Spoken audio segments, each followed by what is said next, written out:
Bạnជម្រាបសួរពុកម៉ែបងប្អូននេះដែរមកធ្វើមាន់បំពងពោះសាច់មាន់នេះដែរគឺមានចំនួន2ភ្លើនិងមានបន្លែមានសាឡាត់ស្រួយមានការ៉ុត1សក់ចំនួន2ផ្លែពោះសាច់នេះដែរមុនយកបំពងយកមកប្រឡាក់គ្រឿងបន្តិចពោះប្រកាប្រឡាក់គ្រឿងនេះគឺយើងមិនឲ្យប្រៃពេកមិនឲ្យផ្អែមពេកដោយសារយើងត្រូវផ្ទាប់ជាមួយទឹកត្រីកោះកុងបន្ថែម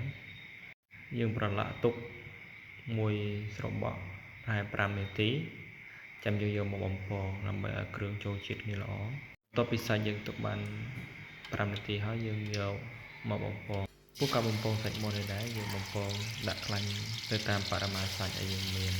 ចំណែកឯបរិមាណភ្លើងក៏យើងបើក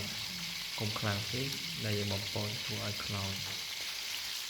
នេះដែរជាចំនួនសាច់ដែលខ្ញុំត្រូវយកមកបំពងយើងបំពងទុកបើកភ្លើងមកល្មមទៅតាមបរិមាណសាច់នេះសាច់របស់យើងបានឡើងមានពណ៌ឡើងក្រហមបន្តិចហើយ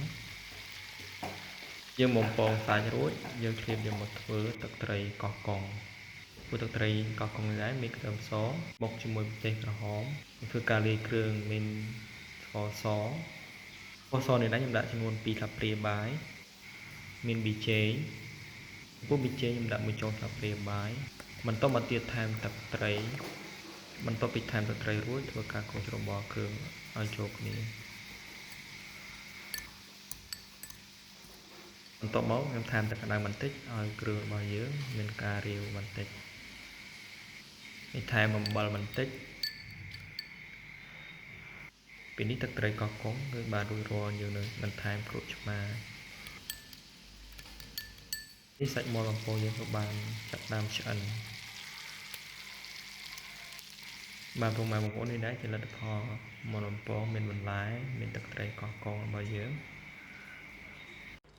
ខ្ញុំបាទក៏សូមអរគុណច្រើនសម្រាប់បងប្អូនក្នុងការទស្សនាវីដេអូមួយនេះ